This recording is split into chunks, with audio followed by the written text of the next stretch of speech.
2025 के 10वीं और 12वीं कक्षा का रिजल्ट घोषित कर दिया गया है, जिसमें 10वीं के टॉपर जालौन निवासी यश प्रताप सिंह बने और 12वीं की टॉपर प्रयागराज की महक जायसवाल बनी। यूपी बोर्ड हाई स्कूल में 90.11% और इंटरमीडिएट में 81.15% विद्यार्थियों ने परीक्षा में सफलता हासिल की है। यूपी बोर्ड ने कक्षा 10वीं और 12वीं का रिजल्ट जारी कर दिया है। इस बार भी छात्राओं ने अपना परचम लहराया है। 10वीं में लड़कियां लड़कों से 7.21% ज्यादा और 12वीं में लड़कियां लड़कों से 10% अधिक पास हुई हैं। जम्मू कश्मीर के पहलगाम में हुए आतंकी हमले के बाद भारत पाकिस्तान के खिलाफ कड़ा रुख अपना रहा है। गृह मंत्री अमित शाह ने सभी प्रदेशों के मुख्यमंत्रियों से कहा है कि पाकिस्तानी नागरिकों को चुन चुनकर बाहर निकाला जाए। बलूचिस्तान की राजधानी क्वेटा में एक भीषण बम धमाके ने पूरे इलाके में दहशत फैला दी। इस विस्फोट में पाकिस्तानी फ्रंटियर कोर के 4 जवानों की मौत हो गई, जबकि 3 अन्य गंभीर रूप से घायल हो गए हैं। दिल्ली नगर निगम के चुनाव में बीजेपी के राजा इकबाल नए मेयर बने हैं, जबकि बीजेपी के ही जय भगवान यादव को डिप्टी मेयर चुना गया है। इसके साथ ही दिल्ली में बीजेपी की ट्रिपल इंजन सरकार बन गई है। बिहार पुलिस ने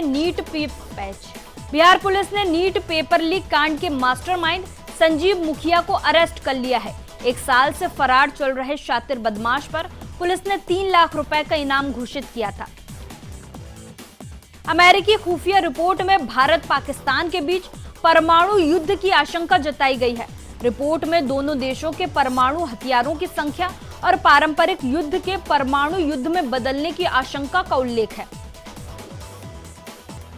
नर्मदा बचाओ आंदोलन की नेता मेधा पाटेकर को दिल्ली पुलिस ने गिरफ्तार कर लिया है। ये गिरफ्तारी एक डिफेमेशन यानी मानहानि मामले में की गई है। भारतीय अंतरिक्ष अनुसंधान संगठन के पूर्व वैज्ञानिक और चीफ डॉक्टर कस्तूरी रंगन का 83 साल की अवस्था में निधन हो गया है। उन्होंने बेंगलुरु के अस्पताल में आज सुबह अंतिम सांस ली।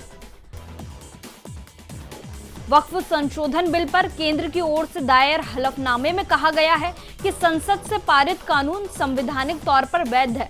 सुप्रीम कोर्ट उस पर रोक नहीं लगा सकता। सीजेआई संजीव खन्ना की अध्यक्षता वाली पीठ अंतरिम आदेश पारित करने के मामले में 5 मई को सुनवाई करेगी।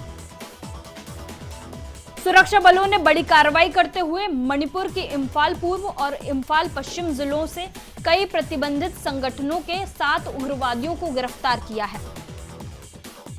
बदलापुर मुठभेड़ मामले को लेकर बॉम्बे हाईकोर्ट ने महाराष्ट्र सरकार को कड़ी फटकार लगाई है। हाईकोर्ट के आदेश के बाद भी बदलापुर स्कूल यौन उत्पीड़न केस में 5 पुलिसकर्मियों के खिलाफ रिपोर्ट दर्ज न करने पर नाराजगी जताई। सुप्रीम कोर्ट ने कांग्रेस नेता राहुल गांधी को सावरकर पर उनकी गैर जिम्मेदाराना टिप्पणी के लिए कड़ी फटकार लगाई है। कोर्ट ने कहा कि हमें अपने स्वतंत्रता सेनानियों का मजाक नहीं उड़ाना चाहिए। सुप्रीम कोर्ट से पंजाब सरकार को बड़ा झटका लगा। जस्टिस जेके माहेश्वरी और अरविंद कुमार की पीठ ने कहा कि वह 10 अगस्त 2022 को हाईकोर्ट से दी गई जमानत के खिलाफ पंजाब सरकार की याचिका पर विचार नहीं करेगी। जम्मू कश्मीर के कठुआ के चन्नी इलाके में रेलवे ट्रैक यार्ड के पास 4 संदिग्ध व्यक्ति देखे गए हैं। इस बात की जानकारी कुछ महिलाओं ने दी। पुलिस और सुरक्षा बलों ने सर्च ऑपरेशन के साथ इलाके की घेराबंदी शुरू कर दी है। भारतीय मौसम विज्ञान विभाग ने देश के 25 राज्यों में हीट वेव का अलर्ट जारी किया है। तेलंगाना, पश्चिम बंगाल और ओडिशा में ऑरेंज अलर्ट है। अधिकतर राज्यों में जहां भीषण गर्मी है तो पूर्वोत्तर राज्यों में भारी बारिश भी हो रही है। पंजाब में भारत पाकिस्तान बॉर्डर से पकड़े बीएसएफ जवान को पाकिस्तानी रेंजर्स ने 48 घंटे बाद भी नहीं छोड़ा। पहलगाम आतंकी हमले के बाद दोनों देशों में तनाव है। यूपी से पाकिस्तानी नागरिकों को पहचान कर वापस भेजने की कार्रवाई शुरू हो गई है। सूत्रों के अनुसार अब तक 118 पाक नागरिकों को चिन्हित किया गया है। इनमें से 32 को अटारी बॉर्डर के जरिए पाकिस्तान भेज दिया गया। आईपीएल 2025 में आज चेन्नई सुपर किंग्स की टीम और सनराइजर्स हैदराबाद आमने सामने होंगे। दोनों ही टीमों को अपने पिछले मैच में मुंबई के खिलाफ हार का सामना करना पड़ा है।